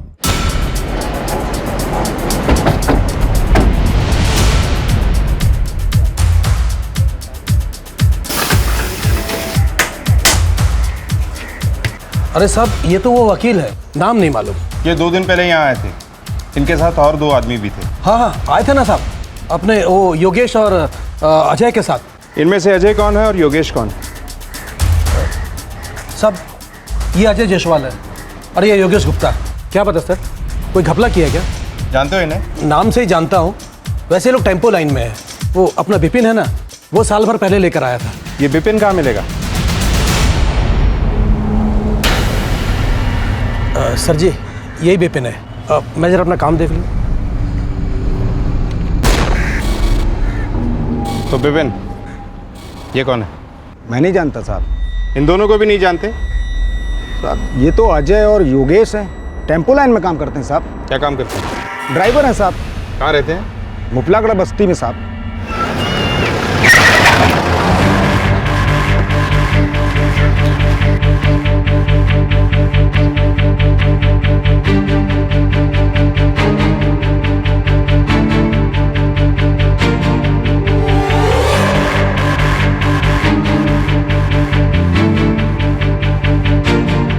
सर, ये 16 बता देगा, अजय जायसवाल का। ये जायसवाल परिवार कहाँ है? साहब, 2 दिन पहले ही वो सब लोग अपना बैग वैग लेके कहीं चले गए और किसी को कुछ बताया भी नहीं।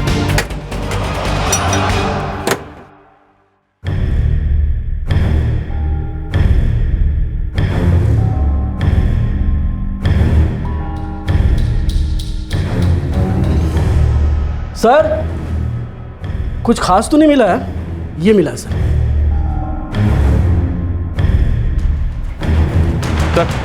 योगेश गुप्ता के घर पे ताला लगा हुआ था। 2 दिन पहले योगेश अपनी पत्नी के साथ कहीं निकल गया। पड़ोसी से उसकी बीवी रेखा का सेल नंबर मिला है। लगता है अजय और योगेश अपनी फैमिलीज के साथ साथ भागे, पकड़े भी साथ नहीं जाएंगे।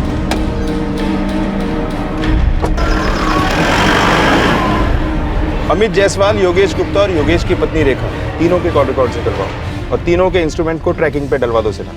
Yes sir. सर, एक बात है, योगेश और अजय दोनों टेम्पो चलाते हैं, दोनों ड्राइवर हैं। सूरज शुक्ला इनके साथ दोस्ती क्यों करेगा?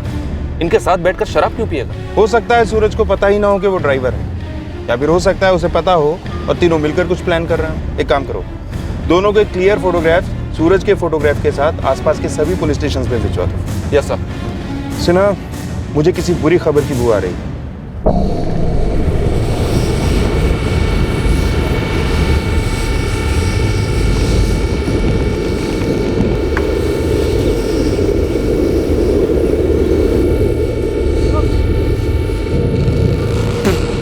कौन है भाई?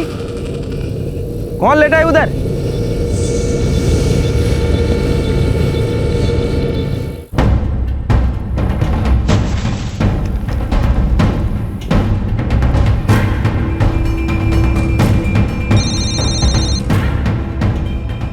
मुकरबाग पुलिस स्टेशन।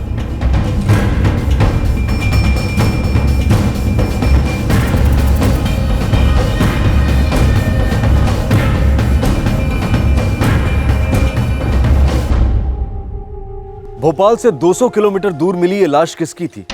एडवोकेट सूरज शुक्ला की, अजय जायसवाल की, योगेश गुप्ता की, या फिर किसी और की? अगर ये केस किडनैपिंग का था तो फिर इसमें मर्डर कहां से आ गया?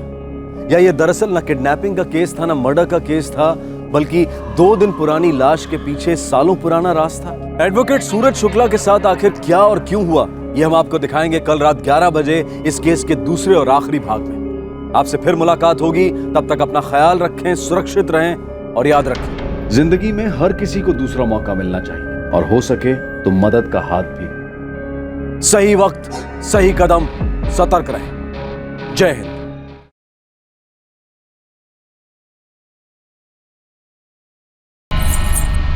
अब्बू दो ना। आओ, आके ले लो। गिर जाऊंगी ना अब्बू। नहीं गिरोगे बेटा, डॉक्टर अंकल ने क्या कहा था? जितना चलोगे आप उतनी जल्दी ठीक हो जाओगे। आओ, आके ले लो। आ जाओ, आ जाओ, आ जाओ, आ जाओ, आ जाओ। राबिया, ध्यान से। कौसर, क्या कर रही हो? चलने दो उसे। पागल हो तुम? गिर गई तो इतना खर्चा करके ये चीज बिठाई है, लेने के देने पड़ जाएंगे। ये चीज इसीलिए बिठाई है कि वो चले, बैठे नहीं। नहीं गिरेगी, मैं हूं ना। आ जाओ बेटा, आ जाओ, बेटा ध्यान से।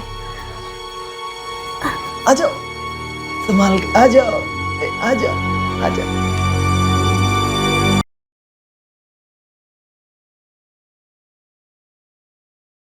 हाँ, अभी डालो।